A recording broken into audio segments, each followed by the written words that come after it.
Baik, kita lanjutkan bentuk pelanggaran HAM ketiga, yaitu menyebarkan rasa takut. Persoalan rasa takut bersumber dari pihak yang menyebarkan rasa takut dengan cara mengancam keselamatan jiwa, keselamatan keluarga, keselamatan harta, atau ancaman-ancaman lain, bahkan sampai kepada ancaman itu berbentuk seolah-olah orang itu bisa dikenakan hukuman. Jadi rasa takut ini merupakan persoalan yang sangat serius yang ditimbulkan dengan cara melanggar hak asasi manusia. Kalau kita lihat dalam pasal 28G Undang-Undang Dasar 1945, di sana telah ditegaskan bahwa setiap orang berhak untuk bebas dari rasa takut, dari ancaman-ancaman baik terhadap diri, pribadi, keluarga, harta benda. Ini merupakan persoalan yang lazim terjadi dengan skalanya yang berbeda-beda. Bahasa yang umum dikenal, rasa takut itu disebut dengan teror. Teror. Jadi menebarkan rasa takut berarti menyebarkan teror. Dalam bahasa lain disebut dengan intimidasi, ancaman. Melakukan ancaman terhadap orang lain, baik langsung ataupun tidak langsung, ini merupakan bentuk pelanggaran HAM yang serius. Pada zaman internet ini, penyebaran rasa takut ini sangat luas terjadi karena mudah sekali menggunakan media sosial dengan cara menyalahgunakan media sosial ini untuk menimbulkan rasa takut di kalangan masyarakat. Jadi bentuk-bentuk agitasi, propaganda ini sebenarnya kejahatan internet, cybercrime. Ini sebenarnya sudah juga diatur di dalam undang-undang tentang informasi dan transaksi elektronik, bahwa di era digital ini perlu adanya kesadaran kita untuk menghindar diri dari penggunaan media sosial untuk mengancam orang lain, karena itu perbuatan pidana, yaitu melanggar hak asasi manusia. Jadi belakangan ini timbul istilah hoak. Hoak adalah sebuah istilah yang bermakna kebohongan. Menyebarkan kebohongan itu, bisa kebohongan itu bersifat ancaman. Jadi ini sesuatu yang menimbulkan rasa takut, ketidakpastian, menimbulkan spekulasi di dalam masyarakat. Dan yang sangat kita khawatirkan adalah kondisi masyarakat kita, masyarakat di Indonesia ini yang mayoritas belum mendapatkan pendidikan yang baik. Masyarakat Indonesia yang pendidikannya tidak baik, mereka sangat rentan terhadap berbagai bentuk propaganda, intimidasi dan teror yang dilakukan oleh orang-orang yang tidak dikenal.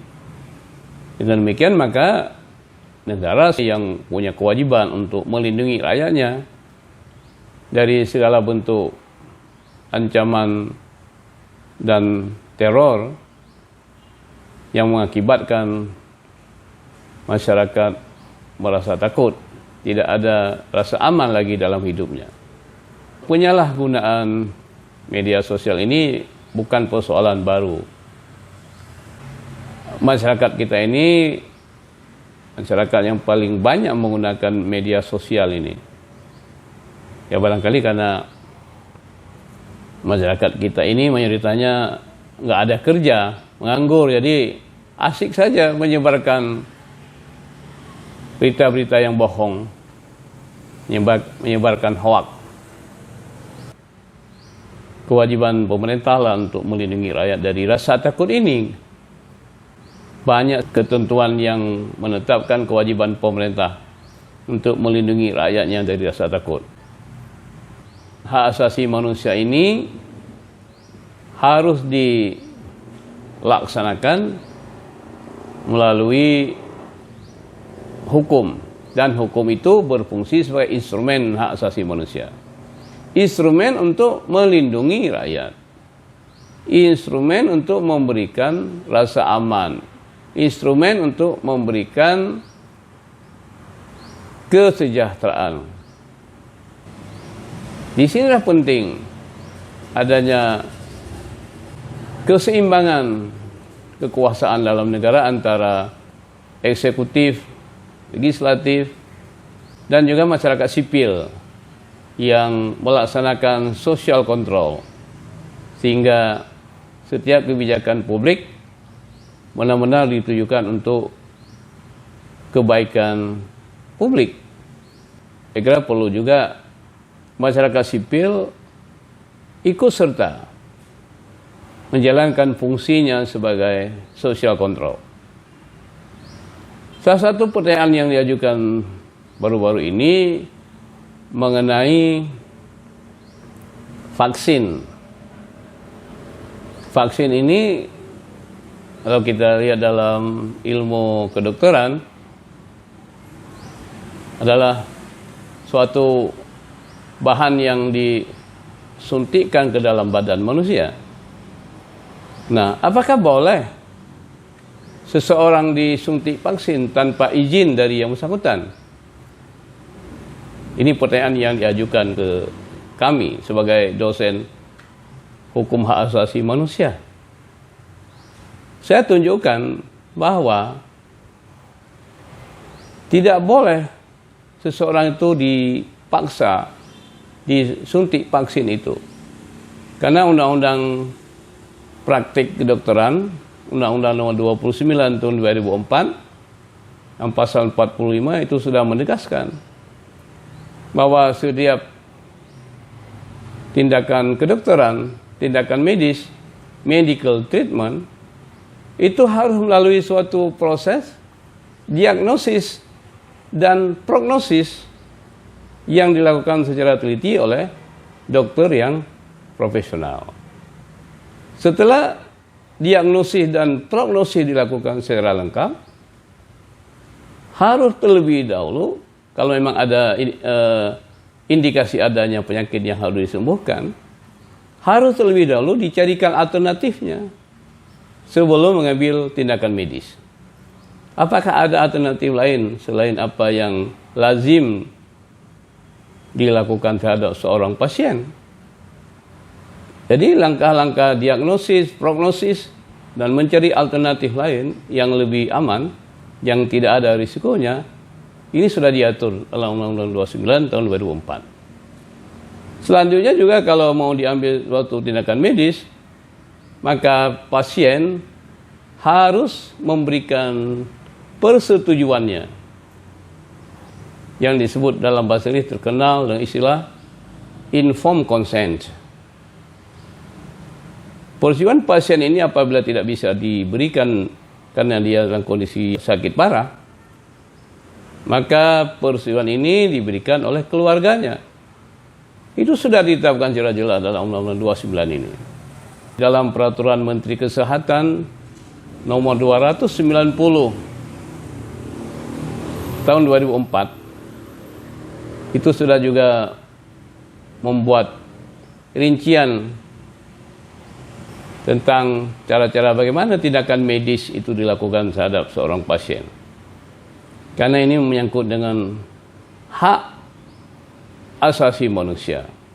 Setiap orang, apalagi pasien, orang yang sakit, yang dalam kondisi rentan, itu berhak atas rasa aman.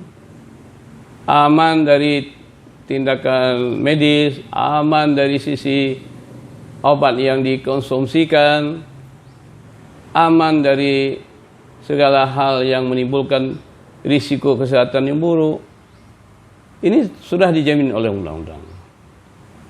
Oleh karena itu, kalau kita menghubungkan ketentuan pasal 28G Undang-Undang Dasar 1945 dan ketentuan pasal 45 Undang-Undang Nomor 29 Tahun 2004, itu sudah sangat jelas bahwa setiap tindakan medis itu harus dilakukan setelah mendapatkan persetujuan dari pasien atau keluarganya. Jadi bahasa yang digunakan setelah. Jadi tidak boleh ada paksaan. Dan setiap yang dipaksa ini akan melanggar hak asasi manusia.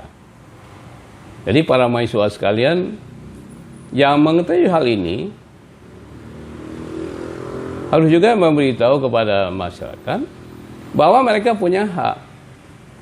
Hak untuk bebas dari rasa takut, untuk tidak dipaksa terhadap atau dipaksa menerima sesuatu yang tidak berkenan diterima. Jadi dengan demikian maka jelas sekali bahwa sebagai negara hukum, negara kita telah memberikan jaminan konstitusional untuk mendapatkan rasa aman dari segala bentuk ancaman, baik langsung maupun tidak langsung, termasuk ancaman dari perlakuan yang tidak dibutuhkan atau tidak diizinkan oleh orang yang bersangkutan. Makanya kita perlu juga mengingatkan semua pihak bahwa sebagai bangsa yang bermartabat, kita harus saling menghormati hak asasi orang lain. Tidak boleh ada pemaksaan yang menimbulkan rasa takut